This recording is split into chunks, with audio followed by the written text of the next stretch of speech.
Hello everyone, good afternoon. આપણે એસી સર્કિટમાં કાલે ઇન્ટ્રોડક્શન સેકન્ડ ચેપ્ટરનું ઇન્ટ્રોડક્શન જોયું હતું અને નેક્સ્ટ આપણે જોયું હતું શુદ્ધ પ્રતિરોધમાંથી એસી કેવી રીતે પાસ થાય છે એ આપણે એની ચર્ચા કરી હતી. હવે આજે આપણે જોઈશું શુદ્ધ ઇન્ડક્ટરમાંથી એસી કેવી રીતે પસાર થાય છે. તો શુદ્ધ ઇન્ડક્ટરમાંથી આપણે આગળના લેક્ચરમાં જોઈ ગયા કે જ્યારે ઇન્ડક્ટરમાંથી પસાર થતા કરંટમાં ફેરફાર થાય ત્યારે બેક ઈએમએફ ઉત્પન્ન થાય છે. એટલે કોઈ પણ ઇન્ડક્ટરમાંથી કરંટ પસાર થાય ત્યારે બેક ઈએમએફ ઉત્પન્ન થાય છે, જે કરંટના વધારાને ઘટાડાનો વિરોધ કરે છે. એટલે કરંટ વધતો હોય કાં તો ઘટતો હોય એને વિરોધ કરે છે. હવે જ્યારે શુદ્ધ ઇન્ડક્ટરને એસી વોલ્ટેજ આપીએ ત્યારે ઇન્ડક્ટરનો બેક ઈએમએફ આપેલ વોલ્ટેજ જેટલો હોય છે. એટલે કે આપણને નીચે જે આપેલો છે વોલ્ટેજ એના જેટલો હોય છે. V is equal two L di/dt આપણને મળશે. એટલે કે બેક ઈએમએફ આપણને સ્ટાર્ટિંગમાં કેટલો મળશે? V is equal two L di/dt જેટલો મળશે. હવે આપણને ખબર છે વીએમનું સૂત્ર. V ઇઝ ઇક્વલ ટુ આપણને મળશે V is equal to VM sine omega T છે, બરાબર. હવે આપણે વીની જગ્યાએ મૂકીશું VM સાઇન ઓમેગા ટી. તો આપણું નેક્સ્ટ ઇક્વેશન થશે વીની જગ્યાએ આપણે શું મૂકીશું? VM સાઇન ઓમેગા ટી મૂકીશું is equal two L di/dt આપણને મળશે. હવે આપણે શોધવાનું શું છે? di/dt એટલે કરંટનું ડિફરન્શિએશન કરવાનું માટે આપણે di is equal to VM/L sine, જે મલ્ટિપ્લિકેશનમાં છે L એ ક્યાં જતો રહેશે? ડિવિઝન. જે આ L મલ્ટિપ્લિકેશનમાં છે એ ડિવિઝનમાં જતો રહેશે. એટલે આપણને મળશે VM/L સાઇન ઓમેગા ટી મળશે. હવે બંને બાજુ આપણે ઇન્ટિગ્રેશન કરીએ. એટલે આપણે આનું ઇન્ટિગ્રેશન કરવાનું છે. તો બંને બાજુ ઇન્ટિગ્રેશન લગાવીએ તો આપણને મળશે di integration di is equal to integration VL/L sign omega T dt આપણને મળશે. હવે I ઇઝ ઇક્વલ ટુ, હવે ઇન્ટિગ્રેશન કરીએ આપણે આ ઇક્વેશનનો તો બંને બાજુથી ઇન્ટિગ્રેશન કેન્સલ થશે માટે આપણને I ઇઝ ઇક્વલ ટુ મળશે VM/L. હવે સાઇન ઓમેગા ટીનું ઇન્ટિગ્રેશન આપણને મળશે cos omega t divide by omega, જે સાઇન ઓમેગા ટીનું ઇન્ટિગ્રેશન થાય છે. તો આપણને મળશે minus VM/L cos omega t divide by omega t આપણને મળશે. હવે કોસ ઓમેગા ટીને આપણે સાઇન ઓમેગા ટીના રૂપમાં દર્શાવીએ તો, એટલે આપણે કોસ ઓમેગા ટીને આપણે કયા રૂપમાં દર્શાવવાનું છે? સાઇન ઓમેગા ટીમાં મૂકવાનું છે. તો સાઇન બ્રેકેટમાં ઓમેગા ટી માઇનસ π/2 થશે ઇઝ ઇક્વલ ટુ આપણને શું મળશે? માઇનસ કોસ ઓમેગા ટી મળશે. હવે I ઇઝ ઇક્વલ ટુ આપણે આગળના સૂત્રમાં જોઈએ કે VM/L sign omega t minus પાઈ આપણે લખીશું, જે તમે અહીંયા જોઈ શકો છો. I ઇઝ ઇક્વલ ટુ આપણે આટલી વેલ્યુ લખીશું. હવે નેક્સ્ટ છે omega L is equal to આપણે શું યુઝ કરવાનું છે? Omega L is equal to આપણે શું યુઝ કરવાનું છે? XL વાપરવાનું છે. એટલે આપણે ઓમેગા Lની જગ્યાએ શું મૂકીશું? XL. માટે I is equal to VM/XL sine omega t minus π/2 થશે. હવે જ્યારે સાઇન ઓમેગા ટી માઇનસ π/2ની કિંમત 1 થાય છે ત્યારે આઈની કિંમત મહત્તમ થાય છે. એટલે અહીંયા એ કહેવા માગે છે કે જ્યારે ઓમેગા ટી માઇનસ π/2 ની કિંમત 1 થાય છે ત્યારે કરંટની કિંમત વધારે થાય છે. માટે Im is equal to Vm/XL આપણને મળશે. હવે નેક્સ્ટ છે, આટલા સુધી સમજ પડી. હવે નેક્સ્ટ છે I is equal to Im sine omega t minus π/2 આપણે લખીએ. એટલે આપણે પહેલાં કરંટના ફોર્મમાં લખતા હતા, હવે આપણે વોલ્ટેજના ફોર્મમાં લખતા હતા, હવે આપણે કરંટના ફોર્મમાં લખ્યું છે. તો અહીંયા સર્કિટમાં જોઈ શકો છો. જો પહેલાં તમારે સર્કિટ ડ્રો કરી દેવાની કે જો ઇન્ડક્ટરમાંથી પસાર થતો એસી કરંટ, એટલે આપણે શું એસી સપ્લાય સાથે શું કનેક્ટ કરવાનું? ઇન્ડક્ટર કનેક્ટ કરવાનું. હવે ઇન્ડક્ટર હંમેશા લીડિંગમાં આઉટપુટ આપશે, એટલે કે એ આપણી એક સાયકલ આપણે જેવો સપ્લાય આપીશું એવું આપણને 0થી થઈ મહત્તમ Vm સાઇન ઓમેગા ટી મળશે. ત્યારબાદ ઇન્ડક્ટર છે એટલે એ ધીરે ધીરે સપ્લાયને ડિસ્ચાર્જ કરશે, એટલે એ થોડા એંગલ પછી એ સ્ટાર્ટ થશે અને આપણને સાયકલ મળશે. તો ફર્સ્ટ સાયકલ જે મળી આપણે સપ્લાય આપ્યો એ Vm સાઇન ઓમેગા ટી, અને second I is equal to current જે થોડા સમય પછી એમાંથી પસાર થશે. Im sine omega t minus π/2, એટલે કે માઇનસ π/2 એંગલ પાછળ કરંટ જાય છે જો ઇન્ડક્ટર હોય તો. હવે નેક્સ્ટ છે, તો એ તમે જોઈ લીધું. હવે આપણે omega L is equal two XL મૂક્યું, એટલે કે inductive XL is equal two inductive reactance કહે છે. XLને શું કહેવામાં આવે છે? Inductive reactance. હવે આપણે પાવર શોધવાનો છે જે વારંવાર જીટીયુમાં પૂછાય છે. P is equal two V into I. હવે આપણે આગળ V પણ શોધ્યો અને I પણ શોધ્યો. તો આપણને V મળ્યો તો Vm સાઇન ઓમેગા ટી અને I મળ્યો Im sine omega t minus π/2. હવે આને આપણે કોમન કરીશું. Vm Im sine omega t sine omega t minus π/2 થશે.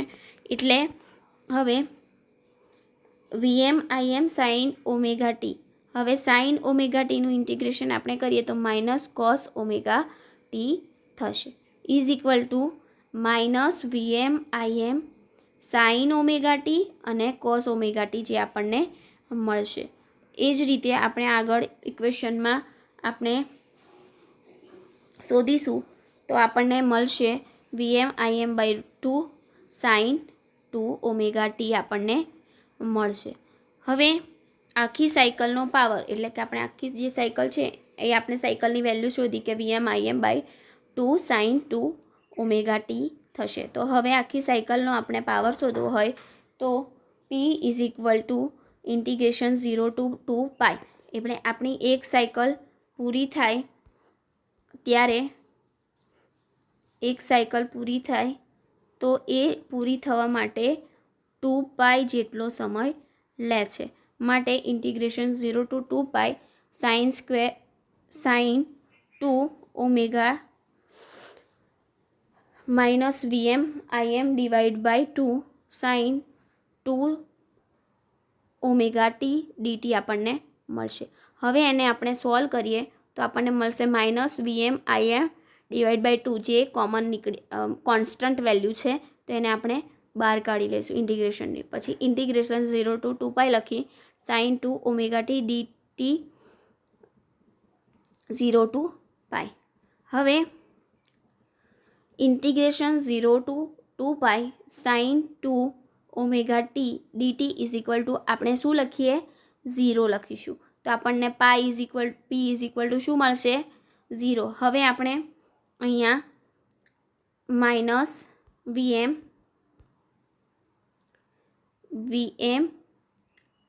Im/2 ઇન્ટુ 0 કરીશું એટલે આપણને પાવર મળશે 0. એ રીતે અહીંયા સપ્લાય પાવર લેવામાં આવતો નથી, એટલે કે સપ્લાય પાવર કેવો હોય છે? 0 હોય છે. એટલે અહીંયા તમે ફિગર જોઈ શકો છો કે જો આપણને પોઝિટિવ હાફ સાયકલ જેટલો જ એરિયા નેગેટિવ હાફ સાયકલમાં મળે છે, એટલે આપણે પોઝિટિવ હાફ સાયકલ હશે એટલો જ આપણને નેગેટિવ હાફ સાયકલના મળશે. આમ ઇન્ડક્ટર એલને જ્યારે વોલ્ટેજ આપવામાં આવે છે ત્યારે વોલ્ટેજ કરતાં કરંટ 90 ડિગ્રી પાછળ આવે છે. એટલે આપણે જ્યારે પણ કોઈ ઇન્ડક્ટરને આપણે સપ્લાય આપતા હોય છે ત્યારે તે 90 ડિગ્રી પાછળ વોલ્ટેજ કરતાં 90 ડિગ્રી કરંટ પાછળ આવે છે. હવે નેક્સ્ટ છે શુદ્ધ કેપેસિટરમાંથી એસી કરંટ. આપણે આગળ પહેલાં જોયું કે શુદ્ધ રેઝિસ્ટન્સમાંથી એસી, સેકન્ડ જોયું શુદ્ધ ઇન્ડક્ટરમાંથી એસી. હવે નેક્સ્ટ છે શુદ્ધ કેપેસિટરમાંથી એસી કેવી રીતે પસાર થાય છે, જે પણ વારંવાર જીટીયુમાં પૂછાય છે. હવે ધારો કે સી ફેરાડેના કેપેસિટરને એસી સપ્લાય આપવામાં સાથે જોડવામાં આવે છે. આપણે આગળની સર્કિટમાં ઇન્ડક્ટર જોડ્યું હતું, તો હવે નેક્સ્ટમાં આપણે કેપેસિટરમાં જોડવામાં આવે છે. પોઝિટિવ હાફ સાયકલમાં કેપેસિટરને પ્લેટો એક દિશામાં ચાર્જ થાય છે. એટલે પોઝિટિવ હાફ સાયકલ જ્યારે થાય ત્યારે જે ઇન્ડક્ટરની કેપેસિટરની પ્લેટ હોય તે હાફ દિશામાં ચાર્જ થાય છે, જ્યારે નેગેટિવ હાફ સાયકલમાં પ્લેટો વિરુદ્ધ દિશામાં ચાર્જ થાય છે. હવે એ આપણને મળશે, ધારો કે V ઇઝ ઇક્વલ ટુ કોઈપણ સમયે કેપેસિટરની પ્લેટો વચ્ચેનો પોટેન્શિયલ ડિફરન્સ અને Q ઇઝ ઇક્વલ ટુ તે વખતે પ્લેટ પરનો ચાર્જ, જે આપણને મળશે. હવે Q is equal two charge એટલે C ઇન્ટુ V થશે. હવે Q is equal two C, V is equal to આપણને ખબર છે કે V is equal to VM sine omega t આપણને મળે છે. માટે હવે ચાર્જના વહેવાનો દર એક કરંટ છે, એટલે ચાર્જ વહેવાનો જે પણ સમય થાય એને આપણે કરંટ કહીશું. માટે આપણે ડિફરન્શિએશન કરીશું. I is equal to DQ by DT is equal to આપણને Q ઇઝ ઇક્વલ ટુ શું મળ્યું છે? CVM સાઇન ઓમેગા ટી મળ્યું છે. માટે આપણે D બાય DT અને Qની વેલ્યુ લખી દઈશું, જે અહીંયા તમને દેખાઈ રહી છે કે D બાય DT પછી Vની value CVM sine omega t. હવે CVMને કોમન કરી અને એનું ડિફરન્શિએશન જો આપણે કરીએ તો આપણને ડિફરન્શિએશન મળશે કોસ ઓમેગા ટી. તો cos omega t omega is equal to VM divide by 1 upon omega C cos omega t આપણને મળશે. હવે અહીંયા છે તો કોસ ઓમેગા ટીની જગ્યાએ આપણે લખીશું sine omega t plus pi by 2 લખીએ તો આપણને મળશે VM upon 1 divide by omega c sine omega cos omega ટીની જગ્યાએ આપણે શું લખવાનું છે? કોસ ઓમેગા, અહીંયા તમે જોઈ શકો છો કે કોસ ઓમેગા ટીની જગ્યાએ આપણે લખવાનું છે sine omega t plus pi by 2 લખીશું.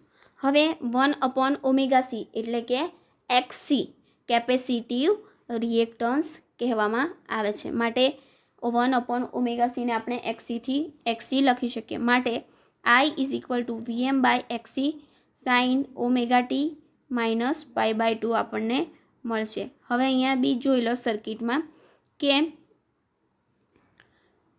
આપણને શુદ્ધ કેપેસિટર એસીમાંથી પસાર થાય છે.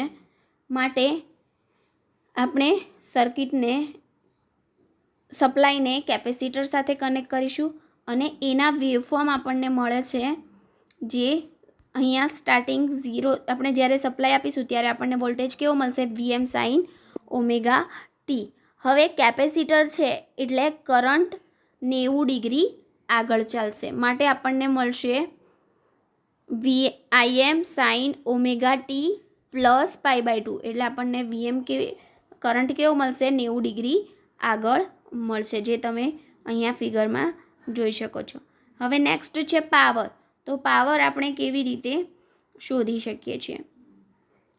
Power P is equal two V into I છે, એ તો આપણને ખબર જ છે.